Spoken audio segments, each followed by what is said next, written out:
Well, I kind of wanted to go back to what you were talking about with the coffee toast record, and I think what's important is that DJs need to work together to push a record out like that. That if when you believe in that record, and then you tell me about it, and then it spreads, and and then it's like kind of like, for example, some DJs have more access to some people like Mark Ronson. Right, I have access to people who listen to the podcast. You have your following, so if we're all working together, and I'm at your party, and I'm Instagramming your party, and you're on the mic, and you're playing Coffee Toast, and you're on the mic saying this is the record of 2019, right? This is the biggest record this year. Then my following is watching that, right? You know what I'm saying? And then my other boy's following is watching, and he maybe records the same thing, and then Mark Ronson sees that. It just leaks over to the powers that be and the actual DJs, and that's how we actually make a difference with Afrobeat or any type of genre music, reggae or whatever. It's really about DJs working together again, kind of just like spreading the word out when a record is really that dope. Because I have an Instagram story from Everyday People of you announcing that to that record, and I got 20 to 30 DMs from random DJs from random cities asking what's that song. It's so and then weird. Shout out to now. Walshy Fire, by the way, who co-produced it. And also, here's the funny thing: as soon as I posted that, there were certain record pools that immediately saw that and posted that as a downloadable song 6 hours later. That's crazy. You feel me?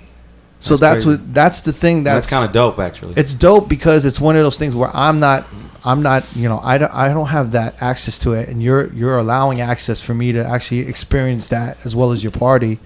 And then when you're educating me, I'm educating my following, and my following's like, yo, that's dope.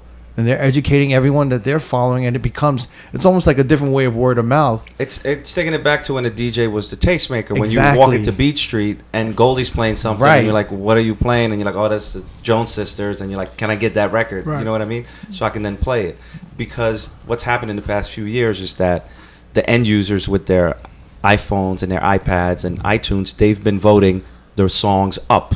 It's not working though now. It's not working anymore. Now. The Spotify playlists and all of that, them picking the songs and shit. Like I think that can work, but I think it's recently we're seeing it's not working. You guys are picking some sound like the SoundCloud artists that you guys picked, and you think are going to last. They're not lasting. The music's not lasting. But I think that's always been the case. Like the people who are the gatekeepers always get shit wrong, and it's people who have their finger more on the pulse who push things forward. Right. And but so you're not wrong, but I don't think it's an isolated incident. But I think the people that were doing the playlist had their finger on the pulse, but as soon as it became big business for playlists to be what it is, and labels got involved, paying for playlists, they paid for the playlist and they fucked it all up. Yeah, I don't know. I think it's always been like they've been paying for it for a long time. I think it's been like that. I think it's been like that for a while. Yeah. But there's the weird thing now is that there's no music journalism. Like that was another thing. Is it somebody from the Fader would go to Moma's party and hear him play that record, and then she's gonna be on the cover of the Fader in 3 or 4 months or 6 months from now, or whatever, or like. Still Tippin' would get hot, and they would send somebody down to Houston to follow them around and do a detailed story about the scene down there, or what. And there's so little of that. The story is that Justin Bieber tweeted about this thing or whatever. It's not that there's this thing that happened organically, and then they did a tour, and the music journalists all got won over to that thing. And that's not to take, obviously there's a lot of other stuff like the label money going into it and all that stuff, but it's just totally decentralized, and definitely Spotify is not it. Right. You know what I mean? Like Spotify is not because of the algorithm, the way that people game it is so different that Ray Schremer will release a triple album, right? Just hoping that they can keep having something be on Rap Caviar playlist for 18 months or whatever, or like Future will just keep coming out with project after project after project that's like totally unmemorable, but their shit is making in it to Rap that Caviar, playlist, yeah. and so they're able to make a video, and that it's able to keep his career alive. But at one point, Rap Caviar was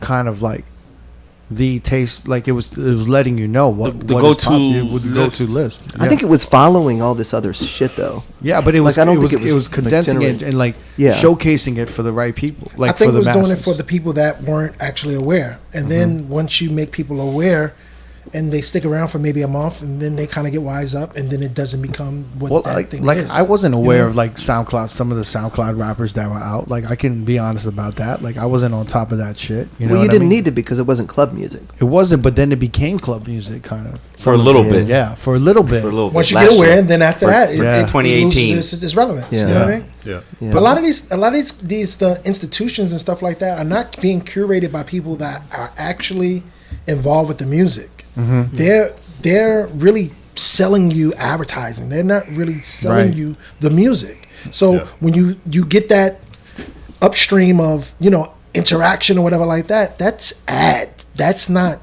because actual people are connecting. Because you can tell after that song is gone, who was that artist again? I forgot. There's no career attached. There's no pull. There's no tugging on the heartstrings. This shit it's a done deal.